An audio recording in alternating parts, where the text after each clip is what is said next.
guys, Travis Daggett, Forefront Enterprises. Wanted to talk about a question that came up at the RIA meeting we have here locally.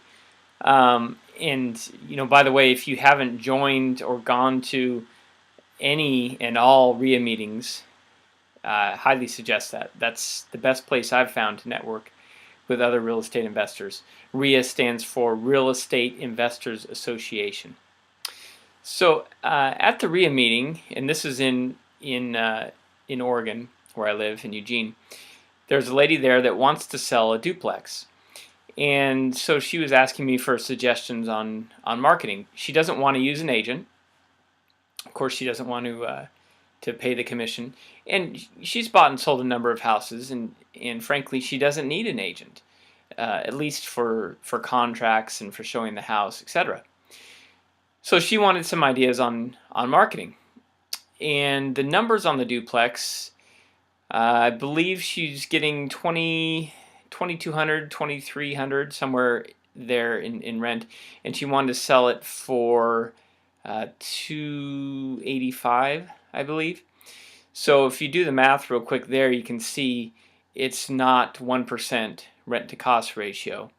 In fact, it's more like 0.75 or something along those lines, which is probably about average for this area.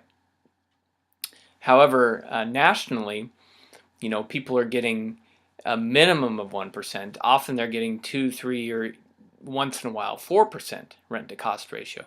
What I mean by that is, most of the properties that we're buying,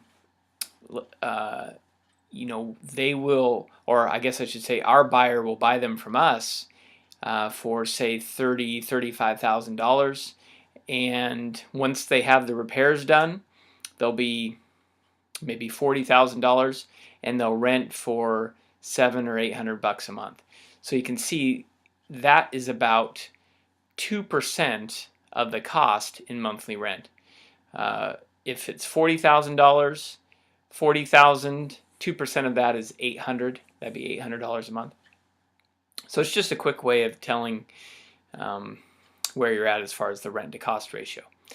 So my initial idea for her was that it's hard to compete with a 2% or at least a minimum of 1% rent to cost ratio when you're talking about 0.75.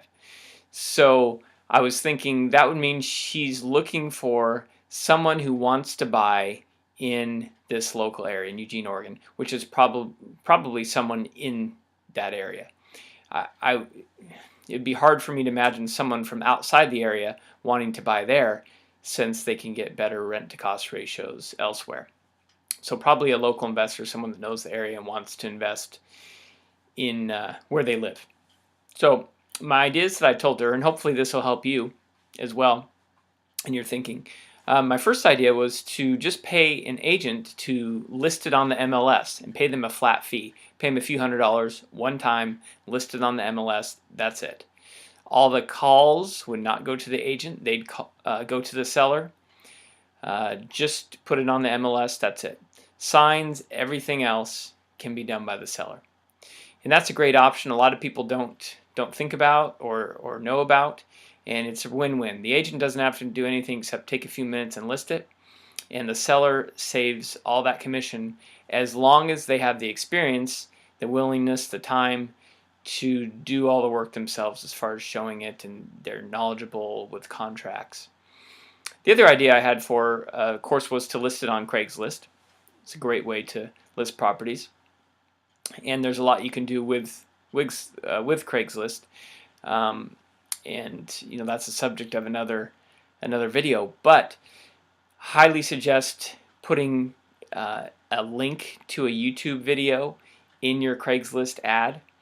It'll get a lot more interest. So not just the still shots, the images, but a link to a YouTube video in the Craigslist ad, and not just a link, but a picture with a link. So it's basically a screenshot of the YouTube video. They click on that, it goes to YouTube. Next idea I had for was to create a flyer, and this is something that you could send to people electronically, or she could give to people in person, especially at things like a RIA group meeting. And I've had a virtual assistant create documents like that for me, very reasonable, very professional documents. You can find someone for very inexpensive through Odesk or Elance or Freelancer to do something like that. And unless you're really good at desktop publishing, it's worth, you know, $100 or a couple $100 to create a really nice document with everything in it. The other suggestion I had for her is she could send direct mail out to all the cash buyers in the city or the county or the zip code where the property is at. So these would be people that had purchased a property for cash in the last however long you wanted to run the search, 6 months maybe, and that could be effective. Of course, she could send it out to a cash buyer list, someone like myself or somebody else who has a cash buyer, and that can be a win-win too. And you know, people can just work out some kind of finder's fee or bird dog fee for that if they want to. And the last suggestion I had for her was to go to the local ROA, the Rental Owners Association. And often they will have, of course, a lot of people that own rentals in that area and are looking for more. And they may be experienced or inexperienced, have one unit or hundreds of units. So that's a great place to go and have a flyer available there and have all the information on the flyer to make it easy for someone to make a decision. So hope that helps you. Just some ideas on marketing and the numbers there. If this was good and gave you some good information, please subscribe to our vlog, our YouTube channel, and you'll get regular updates on that.